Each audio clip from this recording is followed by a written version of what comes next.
ফাল্গুনের দক্ষিণা হাওয়াকে নিয়েই চৈত্রের সাজ, সেই রূপের দেখা মেলে ফসলের মাঠেও। কোথাও বোরো ধানের দোলা, মাঠ বিছানো পাট, ভুট্টা কিংবা গ্রীষ্মকালীন সবজির পসরা। প্রাণ ও প্রকৃতির অবিচ্ছিন্ন যাত্রা, মাটির সাথে ভূমিপুত্রদের নিবিড় যৌথতা এখানে যুগ যুগ ধরে।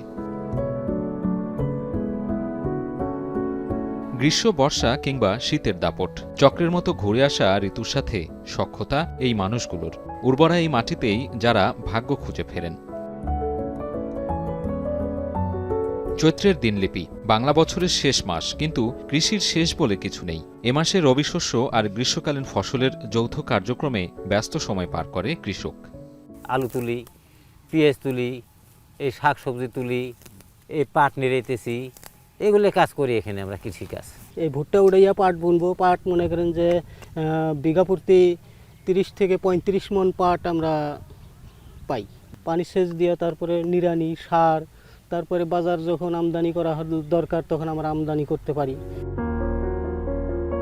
কখনো সূর্যের তীব্রতা, আবার নিমিষে মেঘের আনাগোনা। খরতাপে চৌচির মাটির গায়ে আশীর্বাদের বৃষ্টির পরশ স্পষ্ট, শস্যের বুকে আনে নবপ্রাণ। চৈত্রে সবুজের প্রাচুর্যতায় বিস্তর হয়েছে ফসলের মানচিত্র। রবি শস্যের বিলম্বিত আর খরিফ মৌসুমের গোড়ায় মাঠে এখন বোরো ধানের উৎসব। আছে শেষ সময়ের আলু, সোনারঙা গমের শীষে দোল, আর সবুজের ফাঁকে বাড়ন্ত সজনে ডাঁটা। চৈত্রের সেচ, সারের খরচ আর ফলন নিয়ে আছে চিন্তার ভাঁজ। মাঠের ফলনের দাম উঠবে কিনা তাও অনিশ্চিত। সবজি জাতীয় ফলে কিছুটা হয়, আমাদের প্রফিট হয়, কিন্তু আপনার এই একটা সিজনাল ব্যবসা যেটা পাটে 1 টাকা খরচ হইলে আটা আমরা বিক্রি করে টাকা পাই না। আমরা মানে অর্ধেক যা খরচ যায় তার অর্ধেক আমরা আনতে পারি। মেঘ বৃষ্টি না হলে মনে করেন এই পাটটাই যাতে নিচে না 3-4টা পানি লাগে।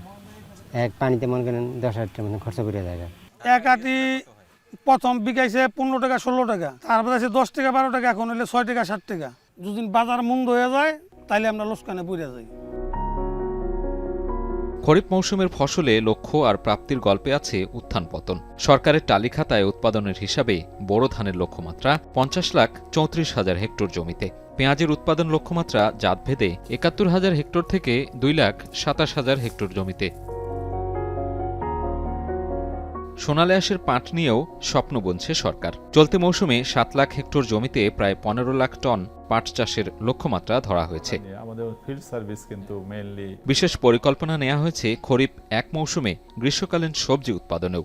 এপ্রিল মে মানে এই 2 মাস চলার জন্য যে পরিমাণ মানে ডিজেল, আমি কিন্তু বলছি যে শুধু ডিজেলে কিন্তু আমাদের সেচ যন্ত্র চলে না, বেশিরভাগই চলে হচ্ছে বিদ্যুৎ চালিত এবং সোলার পাম্পও আছে অনেকগুলো, সেগুলোর মাধ্যমে চলে। এটা পরিমিত পরিমাণে সেচ যাতে দেয় সে ব্যাপারেও কিন্তু আমাদের যে বিভিন্ন ধরনের যে টেকনোলজিগুলো আছে সেগুলো ব্যবহার করা হচ্ছে। 10 লাখের হেক্টরের মতোই বা তার চেয়ে কিছু বেশি জমিতে আমাদের এই আউশ ধান আমাদের লক্ষ্যমাত্রা যেটা নির্ধারণ করা হয়েছে। খরিফ মৌসুমে আর একটা ফসল হচ্ছে পাট। রিসার্চ থেকে বের করা কিছু জাত আছে, যেমন সবুজ সোনা বা রবি যে জাতগুলো আছে নতুন যেগুলো বের করা হয়েছে, এগুলো করা হয়।